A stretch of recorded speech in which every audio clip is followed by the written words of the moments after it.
Tracy had always been determined. At just 19, she worked tirelessly doing menial jobs, scrubbing floors, running errands, and enduring long hours, just to save up enough money for one dream: an iPhone. One evening, while browsing online, she found what looked like the perfect deal. The vendor was polite, professional, and incredibly convincing. He claimed to have outlets all over the country and even directed her to a physical store in her city, assuring her that once she made the payment, she could pick up her phone there. Eager and excited, Tracy visited the location. Just as described, it looked legit. Sleek shelves lined with shiny phones, well-dressed staff, and the exact iPhone she wanted, waiting behind the glass. But something felt off.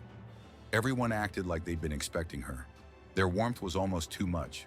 Her instincts whispered a warning. But the phone matched the pictures, the store looked real, and the price was just as they'd agreed. So ignoring her gut, she made the transfer. Immediately after, Tracy requested her phone and a receipt. To her surprise, the salesgirl looked puzzled. "What are you talking about?" Tracy repeated herself, now nervous. The girl then blurted out, "Wait, aren't you the girl whose boyfriend called earlier?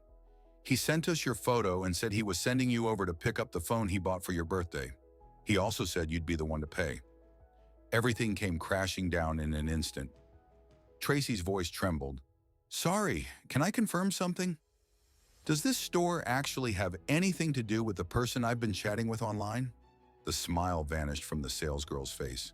"No, we don't do online transactions.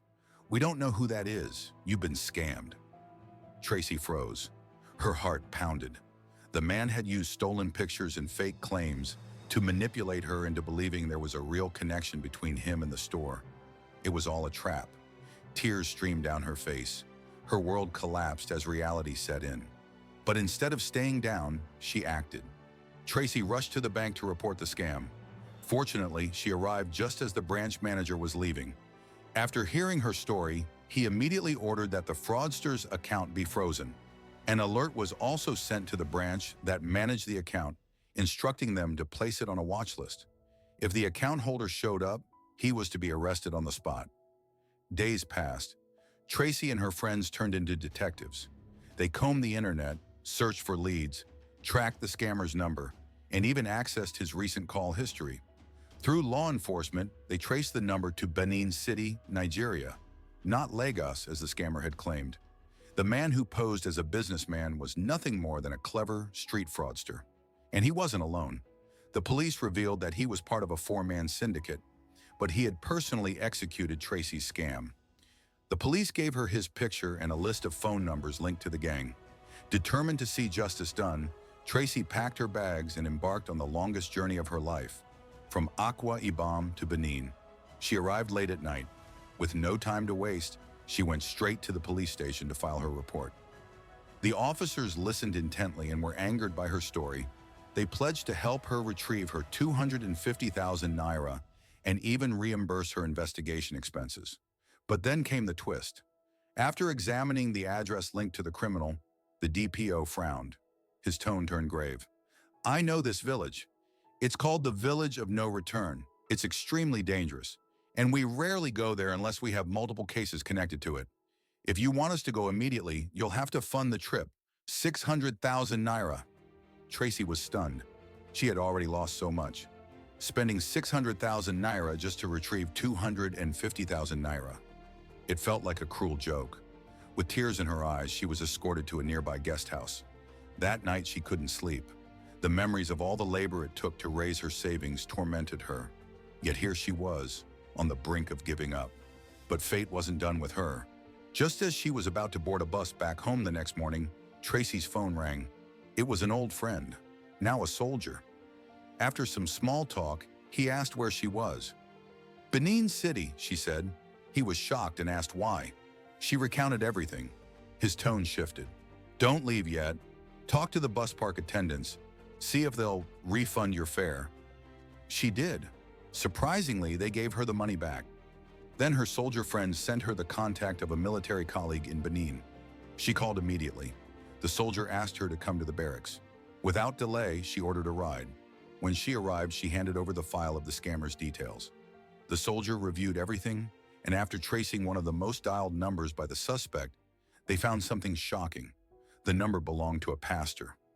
Since the man was a pastor, they had to approach carefully, so they devised a plan. A couple, played by undercover soldiers, called him, praising his healing ministry and requesting prayers for childlessness. The pastor was flattered and asked them to visit him for counseling. He gave them his location, the same cursed village, the village of no return. They dressed as a proper married couple, complete with rings and formal wear. Hidden in a tinted military vehicle, they followed the directions. When they arrived, the pastor welcomed them warmly and led them into his office. Before he could begin, one soldier revealed his ID and announced, "We're not here for prayers. You're under investigation for involvement in internet fraud." The pastor panicked, denying everything. But when shown the criminal's photo, he broke. He admitted he knew the man, but insisted he was only a customer buying building materials. He offered to show them the house under construction, on one condition: he'd ride past it on a motorcycle and simply point it out. They agreed. They followed discreetly. Soon the pastor slowed and gestured at a house. They drove in. A child played outside with his mother. A man approached from within. It was him, the scammer. Tracy, brave and composed, walked over and started playing with the child and chatting with the woman. The soldier in civilian clothes drew his weapon and stepped forward. "You're under arrest for defrauding this girl right here." Tracy removed her sunglasses. The scammer froze. He recognized her instantly. No words, no excuses. Just pure disbelief. They cuffed him right there, in front of his baby mama and child. At the barracks, he confessed to everything. Tracy looked him dead in the eyes. "I told you I'd come for you with everything I've got, as a woman and as a fighter." The military demanded he repay Tracy 450,000 naira, the stolen money and the expenses she had incurred. He was also to compensate them for the sting operation before he could even apply for bail. Finally, Tracy returned to Aqua Ibom, tired but triumphant. She had stared fear in the face.